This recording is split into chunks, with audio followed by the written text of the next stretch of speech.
அரசு வேலை வாங்கி தருவதாக அடுத்தடுத்து மோசடியில் ஈடுபட்ட அரசு போக்குவரத்து கழக ஓட்டுநர், ஓய்வு பெற்ற வேளாண் அதிகாரி மற்றும் அரசு போக்குவரத்து கழக நடத்துனரிடம் 49 லட்சம் ரூபாய் மோசடி செய்தது அம்பலமானது. கோபியை சேர்ந்த பேருந்து ஓட்டுநரை கைது செய்து சிறையில் அடைத்த போலீசார். தலைமறைவாக உள்ள திருவள்ளூர் மாவட்டத்தை சேர்ந்த மற்றொருவரை தேடி வருகின்றனர். கோபி சீதாலட்சுமிபுரத்தை சேர்ந்தவர் வெள்ளியங்கிரி. வேளாண்மை துறை அதிகாரியாக பணியாற்றி ஓய்வு பெற்றவர். இவரது மகன் யுவராஜ் BE படித்துவிட்டு வேலை தேடி வந்துள்ளார். இந்நிலையில் கோபி ஜெய்துர்கை நகரை சேர்ந்த கோபி கிளை அரசு போக்குவரத்து கழக ஓட்டுநராக உள்ள சாமியப்பன் என்பவர் டெல்லியில் வருமான வரித்துறை அதிகாரிகளை தெரியும் என்றும், வெள்ளியங்கிரியின் மகன் யுவராஜுக்கு வருமான வரித்துறை இன்ஸ்பெக்டர் வேலை வாங்கி தருவதாகவும் அதற்கு 20 லட்சம் ரூபாய் பணம் கொடுக்க வேண்டும் என்று கூறியுள்ளார். அதை நம்பி வெள்ளியங்கிரி முதல் கட்டமாக 1 லட்சம் ரூபாயை சாமியப்பனிடம் கடந்த 2021ஆம் ஆண்டு கொடுத்துள்ளார்.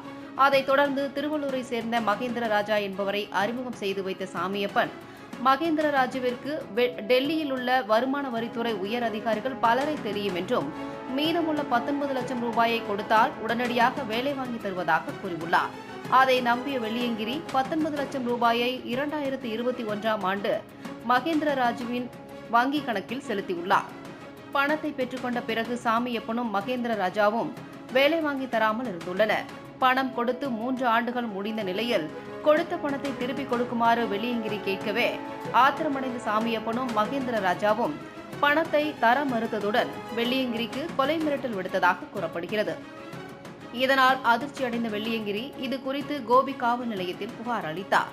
புகாரின் அடிப்படையில் வழக்கு பதிவு செய்த கோபி போலீசார் அரசு போக்குவரத்து கழக ஓட்டுநர் சாமியப்பனை கைது செய்து விசாரணை நடத்தியதில் சாமியப்பனும் மகேந்திர ராஜாவும் கடந்த 2022ஆம் ஆண்டு அந்தியூர் அருகே உள்ள தவிட்டுப்பாளையத்தை சேர்ந்த அரசு பேருந்து நடத்துனரிடமும் இதேபோன்று அவரது மகனுக்கு வருமான வரித்துறையில் வேலை வாங்கி தருவதாக 29 லட்சம் ரூபாய் மோசடி செய்தது தெரியவந்தது.